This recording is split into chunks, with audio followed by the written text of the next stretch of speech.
नमस्ते दोस्तों, C S Satbir Singh YouTube channel पे आपका स्वागत है। दोस्तों, इनकम टैक्स रिटर्न फाइलर के लिए नई ऑप्शन उपलब्ध कराई गई है इनकम टैक्स के पोर्टल पे डिस्कार्ड रिटर्न की। दोस्तों, रिटर्न क्या है, कौन व्यक्ति इस ऑप्शन को एक्सरसाइज कर सकते हैं, इसके बारे में हम इस वीडियो में डिस्कशन करेंगे। दोस्तों, आप हमारे यूट्यूब चैनल को सब्सक्राइब कर लें और आप हमें Telegram channel C S Satbir Singh Taxhill पे भी सब्सक्राइब कर लें ताकि आपको इनकम टैक्स के रेगुलर अपडेट आपके मोबाइल पे ही मिलते रहें। दोस्तों, इनकम टैक्स के ई फाइलिंग पोर्टल पे नई ऑप्शन उपलब्ध कराई गई है डिस्कार्ड रिटर्न की। दोस्तों, ये ऑप्शन आप चेक कर सकते हैं। इनकम टैक्स के पोर्टल पे लॉगिन करेंगे, ई फाइल में जाएंगे, इनकम टैक्स रिटर्न में जाएंगे, यहाँ पे ई वेरीफाई रिटर्न में जाएंगे तो यहाँ पे देखिए दोस्तों डिस्कार्ड रिटर्न की ऑप्शन प्रोवाइड की गई है। तो दोस्तों, इस ऑप्शन को कौन से टैक्स पेयर एक्सरसाइज कर सकते हैं और किन केस में आपको एक्सरसाइज करनी है और उसके क्या कॉन्सिक्वेंसेज होंगे, इसके बारे में हम डिस्कशन करते हैं। दोस्तों, इनकम टैक्स के पोर्टल पे पहली बार ये ऑप्शन उपलब्ध कराई गई है डिस्कार्ड रिटर्न की। दोस्तों, जिन व्यक्तियों ने ओरिजिनल आईटीआर फाइल कर दी है लेकिन वो इसे वेरीफाई नहीं करना चाहते हैं तो क्या वो उसे डिस्कार्ड कर सकते हैं? जी हाँ दोस्तों, अब ये नई ऑप्शन इनकम टैक्स के पोर्टल पे उपलब्ध कराई गई है। तो दोस्तों, भले ही आपने ओरिजिनल रिटर्न फाइल की है या फिर बिलेटेड रिटर्न फाइल की है, यदि आप उसे वेरीफाई नहीं करना चाहते हैं तो आप उसे डिस्कार्ड कर सकते हैं। दोस्तों, जैसा कि आप जानते हैं कि रिटर्न को फाइल करने के बाद उसे वेरीफाई करना होता है, या तो आप उसे साइन करके बेंगलोर भेजते हैं या फिर डिजिटल सिग्नेचर के साथ वेरीफाई करते हैं, या फिर आप आधार से या बैंक से या नेट बैंकिंग से इसे वेरीफाई करते हैं। उसके बाद ही रिटर्न फाइल हुई मानी जाती है।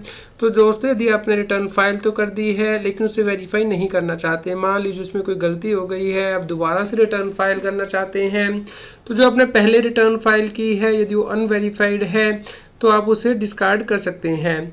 दोस्तों, यदि आपने ड्यू डेट से पहले रिटर्न फाइल की थी और अब ड्यू डेट ओवर हो चुकी है, अब आप उसे डिस्कार्ड करना चाहते हैं, तो उस केस में आपको ध्यान रखना है कि जो बिलेटर रिटर्न अब आप फाइल करेंगे उसकी जो लेट फीस है वो आपके ऊपर हो सकती है। तो इसलिए यहाँ पे एडवाइस किया जाता है कि यदि आप डिस्कार्ड करना चाहते हैं तो ज़रूर चेक कर लें कि इसकी वजह से आपको कोई लेट फीस जो है वो इंक्रीज़ ना हो जाए। तो ये आपको ध्यान रखना है।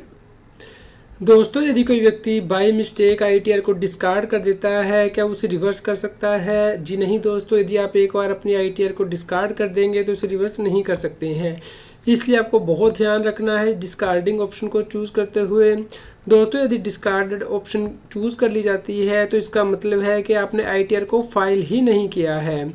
तो दोस्तों, आपको डिस्कार्ड ऑप्शन कहाँ पे मिलेगी इनकम टैक्स के पोर्टल पे हमने आपको बता दिया है कि incometax.gov.in पोर्टल पे आपको लॉगिन करना है, ई फाइल में जाना है, इनकम टैक्स रिटर्न में जाना है, ई वेरीफाई रिटर्न पे क्लिक करके वहाँ पे डिस्कार्ड की ऑप्शन आपको उपलब्ध होगी।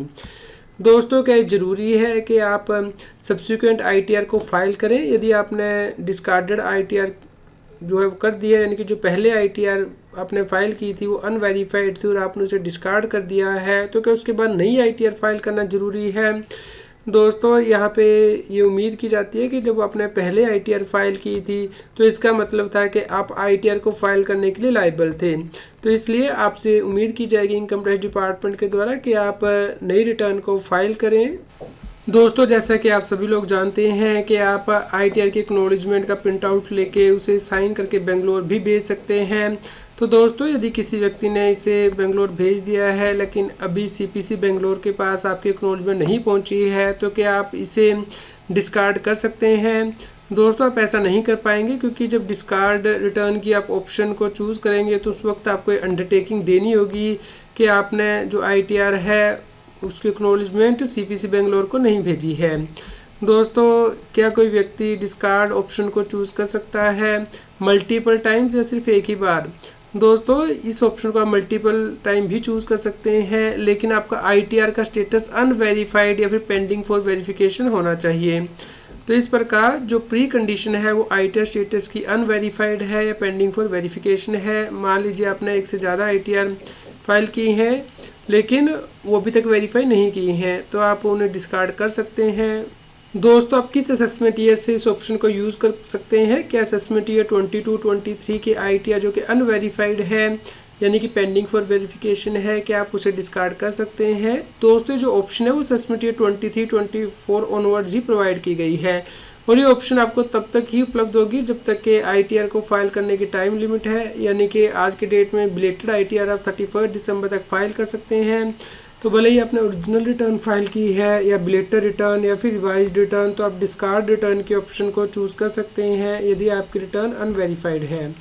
दोस्तों, यदि किसी व्यक्ति ने ओरिजिनल ITR फाइल की थी 30 जुलाई को और वो उसे 21 अगस्त को डिस्कार्ड कर देता है और वो सब्सिक्वेंट रिटर्न फाइल करना चाहता है 22 अगस्त को, तो उसे कौन सा सेक्शन चूज़ करना होगा? दोस्तों, यहाँ पे जब ओरिजिनल रिटर्न आपने फाइल की तो सेक्शन 139(1) चूज़ किया था, यानी कि आपने ड्यू डेट से पहले ITR फाइल की थी। लेकिन क्योंकि अब आपने वो रिटर्न डिस्कार्ड कर दी है और अब जो है बिलेटेड रिटर्न फाइल कर रहे हैं, तो इसलिए अब आपको सेक्शन 139 से सेक्शन 4 चूज़ करना होगा जब आप इनकम टैक्स की रिटर्न फाइल करेंगे। इसके अलावा दोस्तों, यदि आप फ्यूचर में इस रिटर्न को रिवाइज करना चाहते हैं तो ओरिजिनल फाइलिंग डेट और जो एक्नॉलेजमेंट नंबर अब आपको मेंशन करना होगा वो 22 अगस्त को जो आपने रिटर्न फाइल की है उसका ही मेंशन करना होगा, क्योंकि पहले जो आपने रिटर्न फाइल की थी वो फाइल हुई नहीं मानी जाएगी।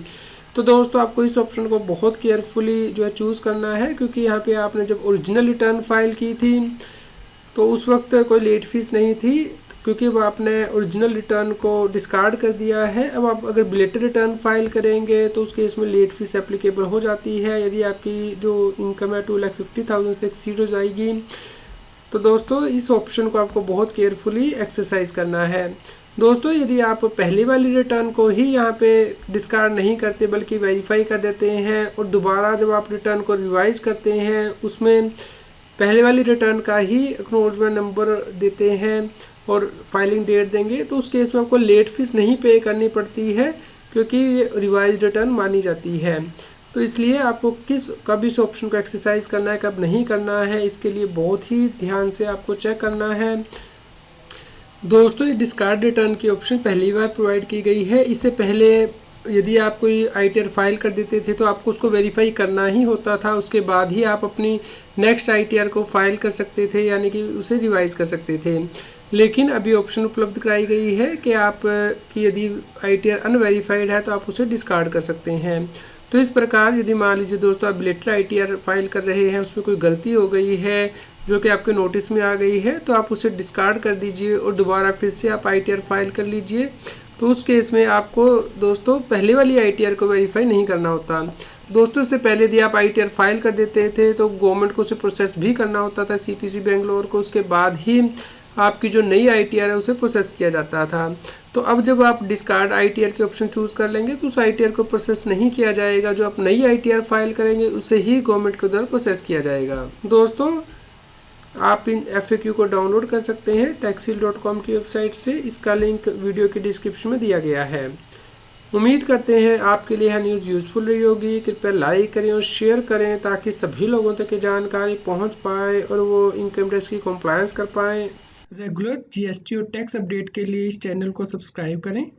आप हमें Telegram app CS Satbir Singh Taxhill पर ज्वाइन कर सकते हैं ताकि आप GST और इनकम टैक्स के रेगुलर अपडेट अपने मोबाइल पर ही प्राप्त कर सकें।